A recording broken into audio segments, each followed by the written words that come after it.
একটা কথা হচ্ছে ওনার এই আগমন নিয়ে তো প্রচুর আগ্রহ আছে লোকদের মধ্যে, বিশেষ করে বিএনপির নেতাকর্মীদের মধ্যে ব্যাপক উদ্দীপনা আছে।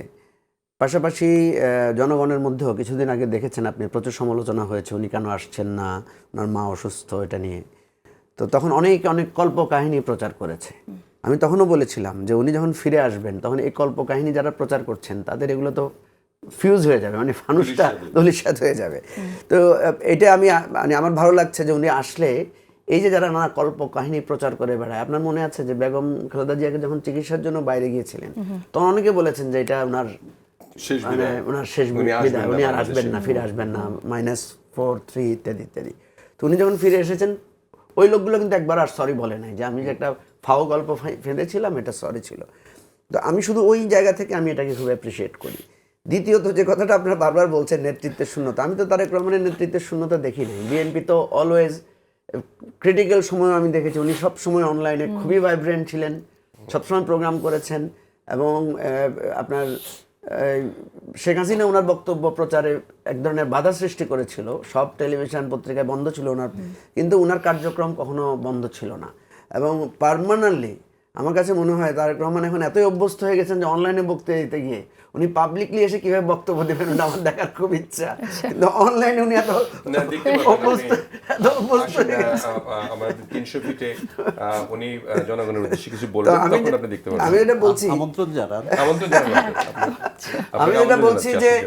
আমি যেটা বলছি তারেক রহমানের নেতৃত্বের শূন্যতা কেউ অনুভব করেছে বলে আমার কাছে মনে হয় নাই। সুতরাং যারা বলছেন যে নেতৃত্ব শূন্য ছিল এটা এখন পূর্ণ হবে, আমি অত মনে করি না। আমি মনে করি উনি নেতৃত্ব দিয়েছেন, অলওয়েজ উনি টাইম টু টাইম দেশের খোঁজ খবর রাখতে পেরেছেন এবং গণ অভ্যুত্থানে উনি অসাধারণ ভূমিকা রেখেছেন, যেটা হয়তো উনি ওইভাবে প্রথম থেকে ক্লেম করেন নাই, পরে নানা যখন সবাই ক্লেম করা শুরু করলো উনিও শেষে বা বিএনপিও তখন হয়তো ক্লেম করেছে। এনিওয়ে আমি যেটা বলি যে তারেক রহমানের আশাটা আমার কাছে যত না গুরুত্বপূর্ণ, আমার চাইতে সবচেয়ে গুরুত্বপূর্ণ হচ্ছে তারেক রহমান এসে কি বার্তাটা দেবেন। এই যে আমরা চাই বাংলাদেশটা বদলে যাক, পরিবর্তন হয়ে যাক, আমার স্মৃতিকাতর হয়ে যাচ্ছে।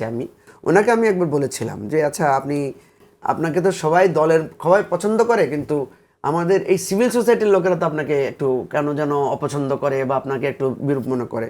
তো উনি আমাকে ব্যক্তিগতভাবে জিজ্ঞেস করলেন এরা কারা, আপনি কাদের কথা বলছেন। তা আমি দুটো পত্রিকার সম্পাদকের নাম বলেছিলাম যে ধরেন ওনারা ধরেন। তো উনি বলছেন ওনাকে আমার প্রতি ইনজাস্টিস করেন নাই, ওনারা তো আমার প্রতি প্রচুর ইনজাস্টিস করেছেন। এই যে ওনার এই কথাটা আমার কাছে খুবই লেগেছে, যে উনি এই মনের মধ্যে ওনার এই কষ্টটা আছে, যে যেটা কিছুটা সোহেল ভাই উলমার ভাই বলেছেন যে দেখেন কিছু কিছু পত্রিকায় যে খাম্বা তারেক রহমানের নামে যে কথাগুলো, এরা কি কখনো সরি বলেছে? আমরা তো তারেক রহমানের বিরুদ্ধে দুর্নীতির এত গল্প এত কিছু তো কই। আওয়ামী লীগ এত চেষ্টা করলো খালেদা জিয়ার বিরুদ্ধে কি দুর্নীতি, ওই 2 কোটি টাকার এতিমের গল্প বলে তাও একটা ভুয়া মামলার উপর দিয়ে।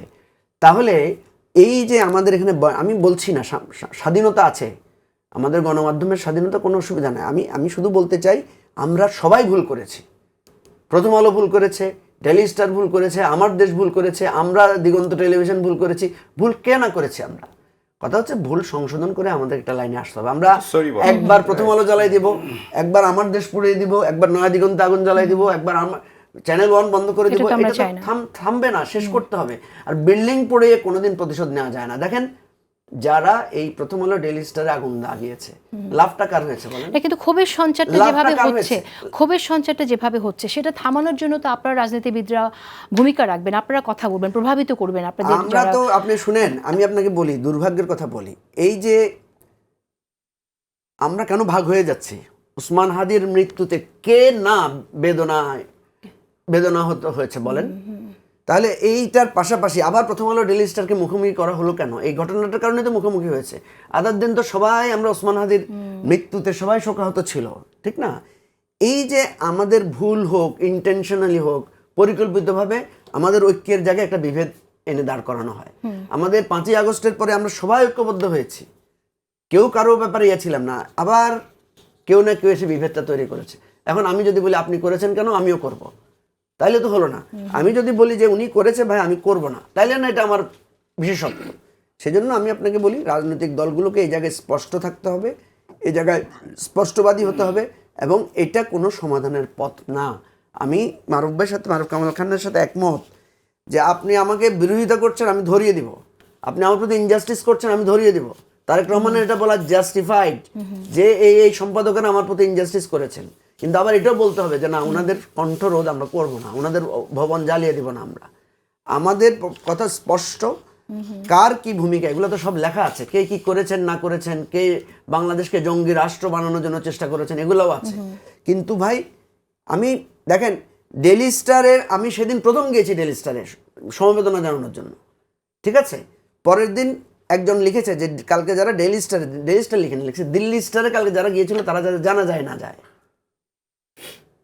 এর আগের দিন এই যে হাদির মৃত্যু নিয়ে আমরা যে লড়াই করলাম, আমরা যে যুদ্ধ করলাম, সেটা ম্লান হয়ে গেল। আমি কেন ডেইলি স্টারে গেলাম, তার কারণ আমার জানা যায় যাওয়ার কথাও, মানে এই যে বিভাজন, এই যে আপনি জেসিনের সাথে কথা বললেন কেন, আপনি শেষ। আপনি মারুফ কামাল খানের সাথে কথা বললেন কেন, আপনি আর আমার দলভুক্ত না। এই ধরনের বাইনারি পলিটিক্স বন্ধ করতে হবে। রাইট। এই কিন্তু এই 5 আগস্টের পর তো আমরা এই বাইনারি পলিটিক্স অনেক মধ্যবর্তী জায়গায় আসতে হবে ভাই। আমি ওসমান হাদির লাশ কাঁধে নিয়েও কান্না করব, ডেইলি স্টারে আগুন লাগালে সেখানেও প্রতিবাদ করব। আমার এই স্বাধীনতা দিতে হবে, আমার এই দুই জায়গায় গিয়ে কথা বলার স্বাধীনতা। আপনি যদি আমাকে এখন, আমি ওসমান হাদির লাশ নিয়ে কানলাম কেন, আপনি ডেইলি স্টারের সমবেদনা জানাতে পারবো না, এটা যদি আপনি যদি ব্যারিয়ার করে দেন এবং আপনি আমাকে যদি সেভাবে বাইনারিতে ফেলতে চান, যেমন আপনি একটু বিভিন্ন বলার চেষ্টা করেছেন যে আপনার আগের দল আগের ইত্যাদি, ভাই আমি তো সেটা ক্যারি করি না, আমি তো সেটা সমর্থন করি না বলেই তো ঠিক সেই কথাটাই তো আপনি বলবেন না। সেটাই আমি সেটা বলছি, আমরা তো সেই কথাটাই শুনতে চাই আপনার কাছ থেকে যে সেটা বলছি। আপনি আমাকে জানেন, সেজন্য আপনার কাছ থেকে অধিকারটা তো বেশি, এই জন্যই বলছি। আমাদের কথা হচ্ছে আমাদেরকে একটা জায়গায় দাঁড়াতে হবে, এক জায়গায় এসে বলতে হবে যে আমরা অবশ্যই, আপনি আমার বিরুদ্ধে কথা বলতে পারবেন না, আমার প্রতি জুলুম করতে পারবেন না। হ্যাঁ, আমার প্রতি জুলুম করছেন বলে আমি আপনার প্রতি জুলুম করবো, সেটা আবার হবে না। আমি আপনার জুলুমের প্রতিবাদ করব, কিন্তু সেটা অবশ্যই আইন হাতে তুলে নিয়ে না। রাইট।